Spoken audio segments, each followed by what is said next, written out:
കുറച്ച് നാളായി നമ്മൾ ഈ വയലൻസ് ബേസ്ഡ് മൂവീസ് മാത്രം സംസാരിക്കുന്നത്. ആരാണ് ഒരു ചേഞ്ച് ആഗ്രഹിക്കാത്തത് അല്ലേ? അതെ, ഏതായാലും ഇന്നത്തെ വീഡിയോയിലൂടെ നമ്മൾ സംസാരിക്കാൻ പോകുന്നത് ഒരു ഹൊറർ മൂവിയെ കുറിച്ചാണ്. അതെ, ഒരു പ്രേത സിനിമയെ കുറിച്ചാണ് ഞാൻ പറയാൻ പോകുന്നത് കേട്ടോ. എല്ലാവരും റെഡിയായിരുന്നു? ഈ പ്രേത സിനിമകളെ തന്നെ നമുക്ക് രണ്ട് വിഭാഗങ്ങളായിട്ട് തരംതിരിക്കാം. ഒന്നാമത്തേതാണ് ഈ കണ്ടമാനം ജംസ്കെയർ ഒക്കെയുള്ള മൂവീസ്. രണ്ടാമത്തേതാണ് ഈ ജംസ്കെയർ ഒന്നും ഇല്ലാണ്ട് പല വ്യത്യസ്തതകളൊക്കെ കൊണ്ടുവന്ന് ആൾക്കാരെ പേടിപ്പിക്കുന്ന പ്രേത സിനിമകൾ. അതിലെനിക്ക് തീരെ ഇഷ്ടപ്പെടാത്തൊരു വിഭാഗമാണ് ഈ ജംസ്കെയർ മൂവീസ്. അതുകൊണ്ട് തന്നെ പൊതുവേ ഞാൻ അങ്ങനെ ജംസ്കെയർ മൂവീസ് ഒന്നും കാണാറില്ല. പക്ഷേ ഞാൻ ഈ വീഡിയോയിലൂടെ സജസ്റ്റ് ചെയ്യാൻ പോകുന്ന സിനിമ ഒരു ജംസ്കെയർ മൂവിയാണ്. എനിക്ക് ഇഷ്ടപ്പെടാത്തൊരു കാറ്റഗറി ആയിട്ട് കൂടി എന്തുകൊണ്ട് ഞാൻ ഈ ഒരു പടം സജസ്റ്റ് ചെയ്തു എന്ന് വെച്ചാൽ അറിയാല, അത്ര കണ്ട് മോശം സിനിമയൊന്നും ഞാൻ നിങ്ങൾക്കായിട്ട് സജസ്റ്റ് ചെയ്യൂല. ഏതാ സിനിമ എന്ന് ചോദിച്ചിട്ടുണ്ടെങ്കിൽ 2022 റിലീസായ ബാർബേറിയൻ. ഈ ഇംഗ്ലീഷ് പ്രേത സിനിമ എന്നൊക്കെ പറയുമ്പം ഒട്ടുമിക്ക ആൾക്കാരുടെയൊക്കെ മൈൻഡിൽ ആദ്യം വരുന്ന സിനിമ എന്ന് പറയുന്നത് സ്വാഭാവികമായിട്ടും കോഞ്ചറിങ്ങും നണ്ണും ഒക്കെ ആയിരിക്കും. പക്ഷേ അതിനേക്കാൾ മികച്ച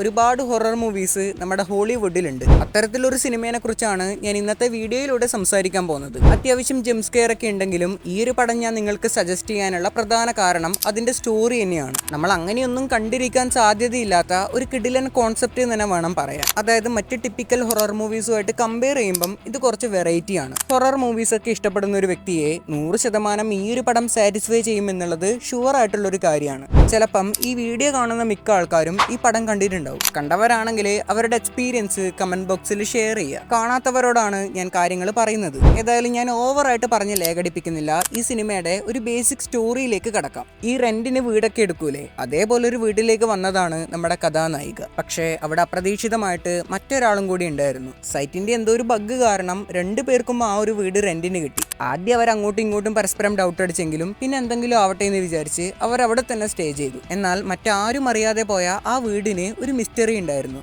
ഇതുവരെ ആരും കണ്ടെത്താത്ത ചുരുളഴിയാത്തൊരു നിഗൂഢൻ. അതായത് ആ വീടിന് ഒരു അണ്ടർഗ്രൗണ്ട് ഉണ്ടായിരുന്നു. അതായത് ഒരു ബേസ്മെന്റ് എന്നൊക്കെ പറയാം. ഒരു ബേസ്മെന്റ് ആണ് ഇത്രയും വലിയ നിഗൂഢത എന്ന് ചോദിച്ചിട്ടുണ്ടെങ്കിൽ ബേസ്മെന്റിന് കുഴപ്പമൊന്നുമില്ല. എന്നാൽ ആ ബേസ്മെന്റിനകത്ത് മറ്റൊരാളും കൂടി ഉണ്ടായിരുന്നു. അവരെ രണ്ടുപേരും കൂടാതെ മൂന്നാമതൊരാൾ, എ മിസ്റ്റീരിയസ് വൺ, അങ്ങനെയൊക്കെ വേണ്ടിക്ക് പറയാം. ഒരു ഭയങ്കരമാണ് വികൃത ജീവി. അതൊരു പ്രേതാണോ അല്ലെങ്കിൽ സോംബി ആണോ അല്ലെങ്കിൽ എന്തെങ്കിലും മോൺസ്റ്റർ ആണോ എന്നുള്ളതൊക്കെ നിങ്ങൾ സിനിമ കണ്ടു തന്നെ മനസ്സിലാക്കുക. ഇനി സിനിമയുടെ അങ്ങോട്ടുള്ള കാര്യങ്ങൾ ഞാൻ പറയാൻ നിൽക്കുന്നില്ല. അത് ഞാൻ പറഞ്ഞിട്ടുണ്ടെങ്കിൽ നിങ്ങൾ സിനിമ കാണുമ്പം നിങ്ങളുടെ ആസ്വാദനത്തെ അത് വലിയ രീതിയിൽ എഫക്ട് ചെയ്യും. തുടക്കം മുതൽ അവസാനം വരെ നല്ല ത്രില്ലിംഗ് ആയിട്ട് കാണാൻ പറ്റിയ ഒരു സിനിമയാണിത്. ലേഗോ കാര്യങ്ങളോ ഒന്നുമില്ലാതെ അതിലെ ഓരോ മൊമെന്റും നല്ല ക്യൂരിയോസിറ്റിയോടെയാണ് കടന്നു പോകുന്നത്. ഈ സിനിമ നിങ്ങൾ ഒരിക്കലും ഡിസപ്പോയിന്റ് ചെയ്യിപ്പിക്കില്ലെന്ന് ഞാൻ ഉറപ്പ് തരാം. നമ്മൾ കുറച്ച് നാൾ മുമ്പ് ടസ്കി എന്ന സിനിമയെ കുറിച്ച് ഒരു വീഡിയോ ചെയ്തിട്ടുണ്ടായിരുന്നു. അതിലെ കഥാനായകൻ ഈ സിനിമയിലെ ഒരു പ്രധാന കഥാപാത്രമായിട്ട് വരുന്നുണ്ട്. ഫസ്റ്റ് ഹാഫിന് ശേഷം സിനിമയുടെ കഥ മറ്റൊരു തലത്തിലേക്ക് നീങ്ങുന്നുണ്ട്.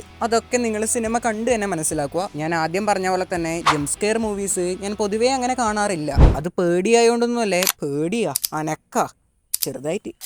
ഓവറോൾ നോക്കുവാണെങ്കിൽ സിനിമ കിഡിലനാണ്. ജംസ്കെയർ ഗണത്തിൽ കൂട്ടാത്ത സിനിമകളെ കുറിച്ച് നോക്കുവാണെങ്കിൽ എൻ്റെ ഏറ്റവും ഫേവറേറ്റ് മൂവിയാണ് ഈവിൾ ഡെഡ്. എന്താണെന്നറിയില്ല, എനിക്ക് ഓവറോൾ ആ ഒരു സിനിമ ഭയങ്കര ഇഷ്ടമാണ്. അതിൽ മെയിനായിട്ട് ലേറ്റസ്റ്റ് ആയിട്ട് വന്ന ഈവിൾ ഡെഡ് റൈസ്. അതേപോലെ തന്നെ ജംസ്കെയർ ഒന്നുമില്ലാതെ പേടിപ്പിച്ച മറ്റൊരു സിനിമയാണ് സിജിൻ. ഈ സിനിമയുടെ ഭാഗമായിട്ട് ഒരുപാട് പാർട്ട് ഇറങ്ങിയിട്ടുണ്ട്. അത്രക്ക് ധൈര്യമുള്ളവരാണെങ്കിൽ രാത്രി ലൈറ്റ് ഓഫ് ആക്കിയിട്ട് ഹെഡ്സെറ്റിൽ ഫുൾ വോളിയത്തിൽ ഈ ഒരു പടം കാണണം. അത്രക്ക് ധൈര്യം ഉണ്ടെങ്കിൽ കണ്ടു നോക്ക്. നിങ്ങൾ ആ കട്ടിൽ മൂത്രയിക്കും, നോക്കിക്കോ. അനുഭവം കൊണ്ട് പറയുന്നേ. അപ്പം മൂത്രയിച്ചല്ലേ, മൂത്രം ഞാനൊരു ഭാവനാത്മകമായിട്ട് പറഞ്ഞതാണ്. സിജിൻ എന്ന് പറയുന്നത് ജംസ്കെയർ ഒന്നുമില്ലാതെ വലിയ രീതിയിൽ പേടിക്കാനുള്ള സിനിമയാണ്. ഇനി ബാർബേറിയനൊക്കെ പോലെ തന്നെ ജംസ്കെയർ റിലേറ്റഡ് ആയിട്ട് മറ്റൊരു സിനിമ വേണമെന്നുണ്ടെങ്കിൽ 2017 റിലീസായ വെറോണിക്ക. അത്യാവശ്യം നല്ല രീതിയിൽ പേടിക്കാനുള്ള ഒരു സിനിമയാണത്. ഒരു വെറൈറ്റി കോൺസെപ്റ്റ് പടമാണ് വേണ്ടതെങ്കിൽ 2022 തന്നെ റിലീസായ ടോക്ക് ടു മീ. അത് നിങ്ങൾക്ക് ഒരു ഡിഫറെന്റ് ടൈപ്പ് ഓഫ് എക്സ്പീരിയൻസ് തന്നെയായിരിക്കും. പിന്നെ ഈ പറഞ്ഞ പടങ്ങളൊന്നും നമ്മുടെ ടെലഗ്രാം ചാനലിൽ അപ്ലോഡ് ചെയ്യുന്നില്ല.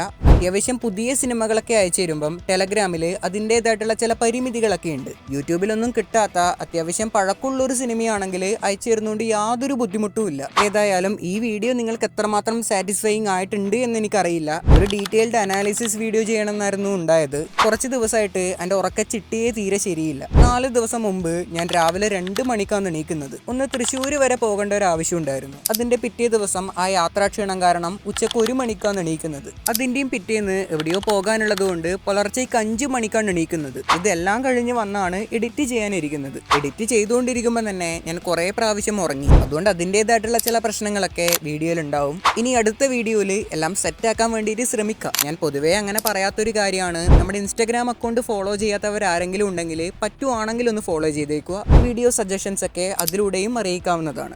ഏതായാലും ഇതിലും മികച്ചൊരു വീഡിയോ ആയിട്ട് നമുക്ക് 3-4 ദിവസം കഴിഞ്ഞിട്ട് കാണാം. അതുവരേക്കും ടാറ്റ. Love you.